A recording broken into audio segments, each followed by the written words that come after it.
Yann Guézy, bonjour. Vous êtes chef produit pour Denon France. Est-ce que vous pourriez nous parler à l'occasion du MIPS des grandes nouveautés que vous présentez, qu'on avait déjà pu découvrir rapidement au CES de Las Vegas?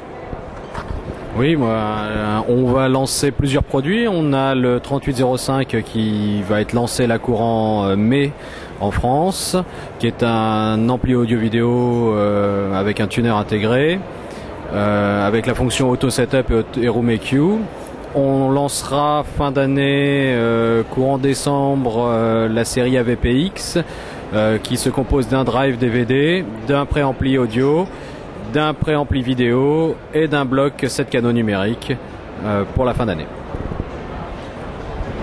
Alors le 3805, vous nous dites qu'il est disponible, donc est-ce que c'est maintenant ou est-ce que c'est d'ici quelques semaines, quelques mois, et alors à quel prix public bien sûr pour cet ampli qui est très attendu puisque c'est le premier de la gamme Denon à être capable de s'auto-calibrer et en plus à un prix relativement abordable. La VR3805 devrait être lancé à un prix public indicatif de 1500 €, donc 1500 €. Il sort début avril sur le marché et sera disponible en magasin début avril. La série X dont vous venez de nous parler est vraiment la première fois depuis un long moment que Denon fait du très haut de gamme à des prix un peu stellaires. Est-ce qu'on pourrait savoir un petit peu les technologies vraiment novatrices qui vont être mises en place?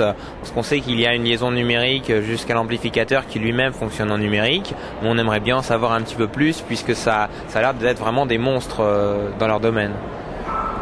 Ça va être le premier ampli entièrement numérique chez Denon. Le bloc est un bloc de puissance en pur numérique. Ce n'est pas de la classe D, contrairement à ce qu'on peut voir dans beaucoup de petits amplis. Et là, il y a beaucoup d'erreurs faites sur ce sujet. On confond la classe D qu'on appelle numérique et la classe numérique qui est complètement autre chose.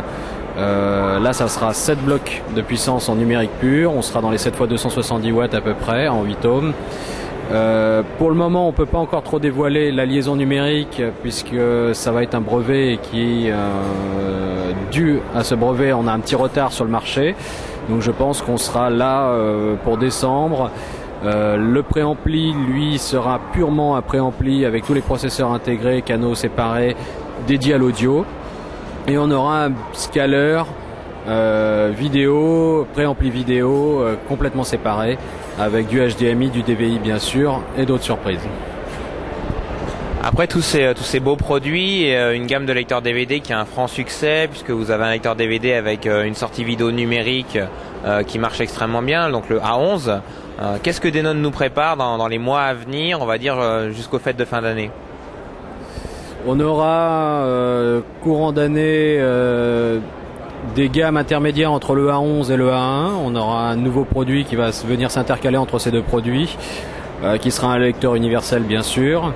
On a aussi dans les plus petits modèles comme le DVD 1710 qu'on vient de présenter aussi sur le salon, qui est un petit entrée de gamme qui sera dans les environ 200 € prix public en indicatif. Ce produit intégrera de l'YQV et du Progressive Scan. Mais du Progressive Scan version Denon, donc avec un traitement un peu plus poussé qui permet d'avoir une image plus fluide comme ce qu'on a pu constater sur notre DVD A11 ou 2009 à l'heure actuelle.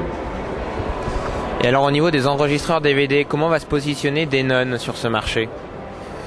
Denon devrait, en espérant, proposer son enregistreur DVD fin d'année sur le marché.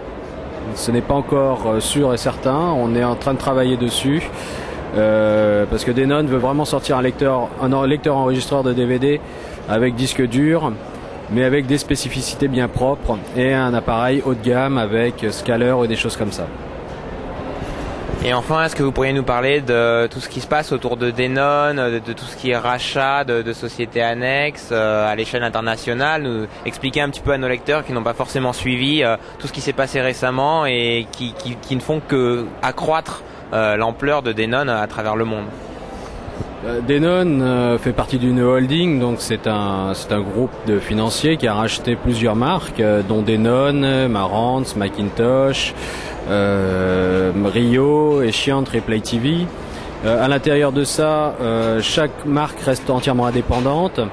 Le gros intérêt de ce système, c'est que toute la recherche et développement en amont est commun. Donc ça permet d'avoir beaucoup plus d'ingénieurs capables de travailler sur la recherche et le développement, comment pourrait-on dire, simplement pour aller plus loin dans les futurs projets et tout ce qui est normes ou standards qu'on peut créer afin de pouvoir développer les produits en dessous. Donc chaque marque après, chaque ingénieur de la marque secondaire, donc Danone, Marantz, Rio, pourront piocher dans ces innovations technologiques pour créer de nouveaux produits.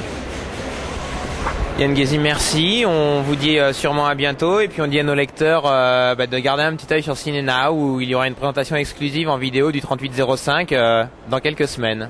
Au revoir.